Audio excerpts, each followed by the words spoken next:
faux pour obtenir une information. Vous le confirmez? Bien entendu, tous les journalistes d'investigation le font. Si on prêche le faux, vous connaissez le mot, sa pesanteur, prêcher. Quand on dit prêcher, pour vous, dans quel cadre on prêche? Je vous ai dit ici avec précision qu'un renseignement est différent d'une information. Je ne suis pas arrivé là-bas. Ah, si. Laissez-le répondre, s'il vous plaît. Allez-y. Puisque je vous vois venir, ce que je sais, les renseignements, ça c'est pour les services de sécurité. La nouvelle, c'est pour les journalistes. Lorsque vous avez une nouvelle sous forme de renseignement, ben, à votre niveau, vous pouvez utiliser d'autres canaux, d'autres mécanismes qu'on appelle prêcher. C'est ça que je veux dire. Tu as l'information déjà, mais ça ne veut pas dire que j'invente. Tu as ce qu'on appelle la nouvelle ou le renseignement. Pour transformer ça en information, tu recoupes, tu vérifies autant de fois que tu peux. En le faisant, tu peux prêcher le faux. C'est-à-dire poser une question contournée à une autre personne qui est censée avoir la bonne information. C'est ce que j'appelle prêcher. Bon, on ne discute pas de votre réponse de toute façon, mais je ne suis pas satisfait, je passe. Mais je reviendrai autrement.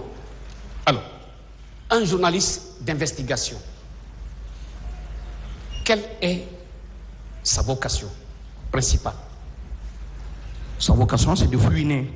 C'est de fouiner. Ok, d'accord. D'accord. Alors, votre qualité de journaliste d'investigation à l'époque, est-ce que vous travaillez seul dans votre cabinet ou alors votre poste radio? Est-ce que vous avez un personnel que vous avez en charge qui puisse travailler en votre nom et selon les aspects que vous voulez évoquer? La radio Planète FM employait 42 personnes, mais j'en étais le directeur général. Bien. Alors, M. Sidibé, lorsque vous devrez relayer une information, et c'est là où ça m'amène à vous poser des questions par rapport à l'information et aux nouvelles. Entre les nouvelles et l'information, qui précède l'autre? C'est la nouvelle qui précède l'information. C'est la nouvelle qui précède l'autre. Oui. Bien. Lorsqu'on est à la phase des nouvelles, dans quel cas ou à quel moment on quitte le camp de nouvelles pour être à l'info? C'est après recoupement et vérification. Bien. Recoupement et vérification. Par rapport à une nouvelle donnée, ça veut dire que votre interlocuteur, c'est-à-dire celui qui vous donne les informations ou les nouvelles, est-ce que vous devrez avoir d'abord la conviction de la fiabilité de la nouvelle que vous obtenez, oui ou non? C'est là maintenant qu'on prêche le faux pour vérifier. Non, attendez, j'ai posé une question précise. Mais c'est ma réponse. C'est votre réponse? Oui. D'accord.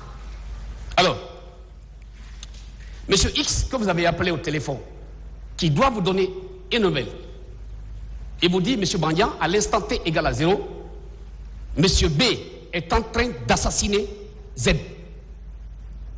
Vous êtes le couloir de transmission entre la population et la source d'information, plus l'opinion publique nationale et internationale. Vous, quelle est votre conviction à ce niveau-là pour s'assurer que le monsieur qui vous donne l'information X là, que cette nouvelle-là, elle est fiable? Qu'est-ce qu'il vous faut? Maître, on va se répéter puisque... Je ne me répète pas. Pour que je me rende compte de la fiabilité, il me faut vérifier et recouper. Mais si je connais la personne auparavant, ça aussi, c'est un aspect d'appréciation.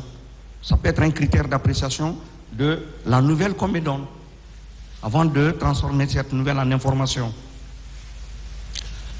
Vous avez dit ici, au tribunal, tout à l'heure, lorsque vous avez pris la parole, que ces sources, j'ai bien noté,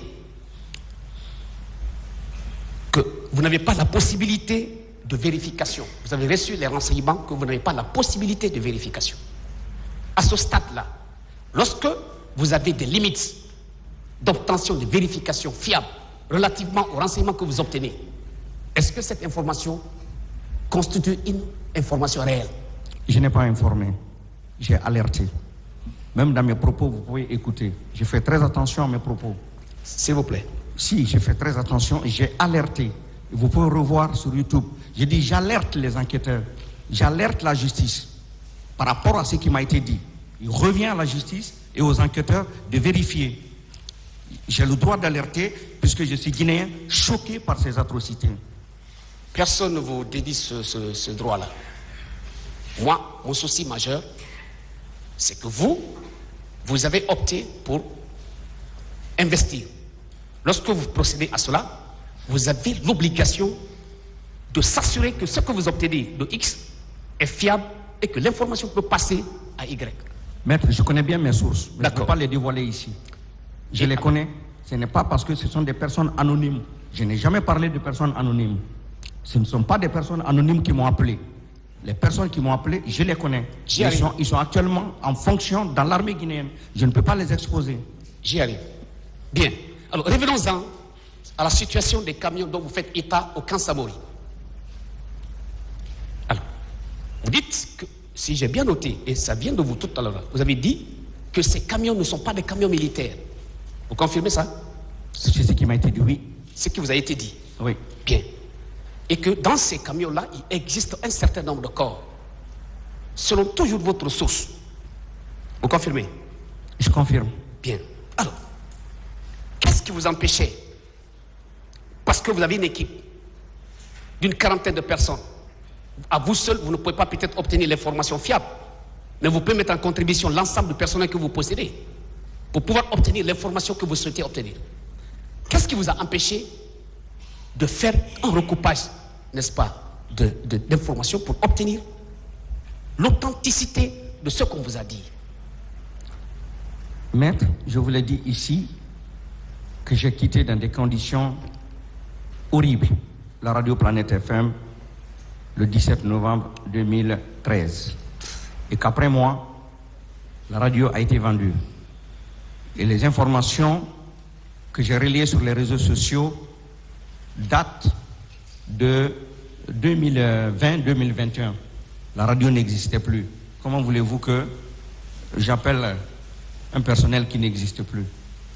Non, je ne parle pas d'après ce qui s'est passé. Mais ça m'a été dit entre 2020 et 2021. Il n'y a pas de problème. La radio n'existe plus. Comment je vais déployer le personnel? Et je ne suis même pas en Guinée. Je ne suis plus le directeur général. Tout de suite ici, à la question de monsieur le procureur ici, j'ai trouvé une incohérence entre ce que vous avez dit et ce que le procureur vous a exposé, que vous-même, vous avez présenté sur les réseaux sociaux. J'aimerais vous dire ceci. Vous avez dit sur les réseaux sociaux que ce sont des camions de KPC. Le procureur vous a posé cette question ici. Mais je n'ai pas nié, maître. Vous avez contourné. J'ai nié? Oui ou non, c'est KPC qui a livré les camions. Je ne peux pas le dire. Vous ne pouvez pas le dire. Oui, parce que je n'étais pas là. Pourquoi vous avez insinué le nom de KPC sur les réseaux sociaux? Vous ne connaissez pas que ça, c'est une atteinte à sa réputation? Et je n'ai pas de réponse à cette question. Il n'y a pas de problème. Alors, sur la situation de ce que vous dites comme étant des fosses communes, de telles informations, tellement que ça a des portées, ça a une portée capitale pour la nation, Monsieur Bandian, vous n'avez pas pris soin de savoir à quel endroit se trouve une fosse commune. Étant donné que vous avez dit ici que vous en avez connaissance de 3 lieux. Pourquoi vous laissez le doute à ceux qui doivent bénéficier de l'information? Si toutefois ce que vous dites est vrai. Vous avez fini?